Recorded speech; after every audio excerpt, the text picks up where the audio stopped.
What do Angkor Wat and Petra have in common besides the fact that they're both like incredible feats of engineering and beautiful, stunning places?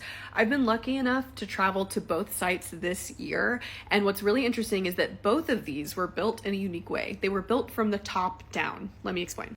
So we can take a different site like Machu Picchu, which I'm lucky enough to be going back to in a month. Shout out to my Historical Travel Society. But anyway, Machu Picchu was built from the bottom up. I mean, literally, right? They're like down at the bottom of the mountain. They have to drag the stones up, and then they build it in the more traditional way. Think like a Lego, right? You're building the bottom layer, the next layer, the next layer. You get how this works. Okay. But Petra and Angkor Wat used a different technique. What they did was that they would stack the stones in Angkor Wat. They're bringing the sandstone from 50 kilometers away. They're bringing it on a riverboat. Then elephants are carrying it. They're using bamboo rollers, and they're using people to stack up the stone just in the basic shape. At Petra, they don't even have to do that because it's all sandstone that's already there.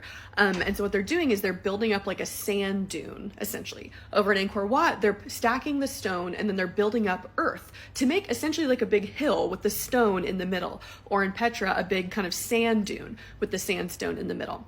And then they just clear the very top part and they put in some scaffolding. At Petra, you can actually see the holes where the scaffolding would go in, and then they start carving. They carve the top layer. And then when they're done with that layer, they dig away a little more of the earth, they dig away a little more of the sand, and then they carve the next layer, and on and on and on until they get all the way to the bottom. What this means at Angkor Wat specifically is that they stack all the stone up, and so even though it's something like 87 million different stones, they're able to basically carve it almost like it's one piece. And so you get this incredibly intricate carving where it just looks like it flows from one to the next. Obviously you can see where the stones are set, and they have this incredibly strong glue made from the resin of a chicken tree.